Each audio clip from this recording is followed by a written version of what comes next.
ఓం శాంతి. మురళీ తారీఖు సెప్టెంబర్ 24, 2024.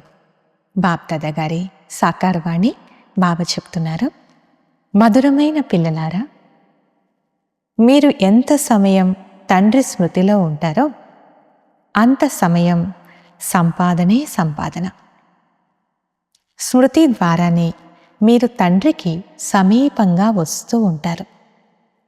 ప్రశ్న: స్మృతి చేయలేని పిల్లలు ఏ విషయంలో సిగ్గుపడతారు? జవాబు: బాబా చెప్తున్నారు, చార్ట్ రాసేందుకు సిగ్గుపడతారు. సత్యం రాస్తే బాబా ఏమంటారో అని అనుకుంటారు. కానీ పిల్లలు సత్యమైన చార్టును రాస్తూ ఉంటేనే వారి కళ్యాణం జరుగుతుంది. చార్టు రాయడం వలన చాలా లాభం ఉంటుంది. పిల్లలారా, ఈ విషయంలో సిగ్గుపడకండి అని తండ్రి చెప్తారు. అచ్చా, మధురాతి మధురమైన ఆత్మిక పిల్లలందరికీ బాప్ దాదా గారి ప్రియ స్మృతులు మరియు నమస్తే.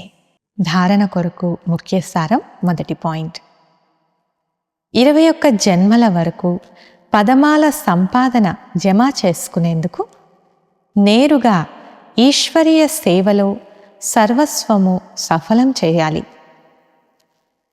నిమిత్త మాత్రులై శివబాబా పేరుపై సేవ చేయాలి.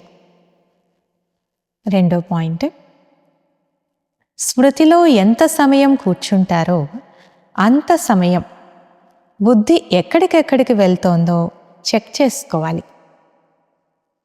తమ సత్యమైన లెక్కాచారాన్ని సత్యంగా రాయాలి.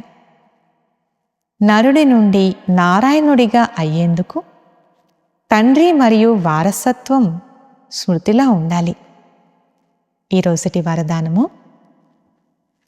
విస్మృతి యొక్క ప్రపంచం నుండి వెలుపలికి వచ్చి స్మృతి స్వరూపంగా ఉంటూ హీరో పాత్రను అభినయించే విశేష ఆత్మాభవ.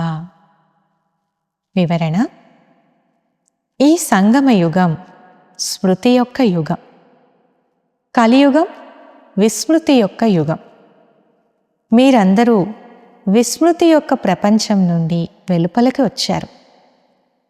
ఎవరైతే స్మృతి స్వరూపులుగా ఉంటారో వారే హీరో పాత్రను అభినయించే విశేషమైన ఆత్మలు. ఈ సమయంలో మీరు డబల్ హీరోలు.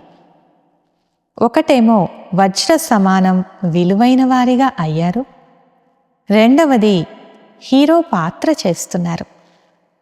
కనుక సదా వాహ్ నా శ్రేష్ఠ భాగ్యం అనే పాట మనసులో మ్రోగుతూ ఉండాలి.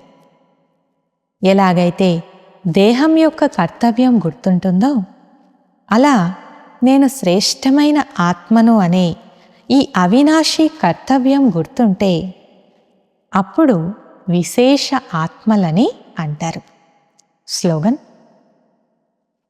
ధైర్యంగా మొదటి అడుగు ముందుకు వేస్తే తండ్రి నుండి సంపూర్ణ సహాయం లభిస్తుంది.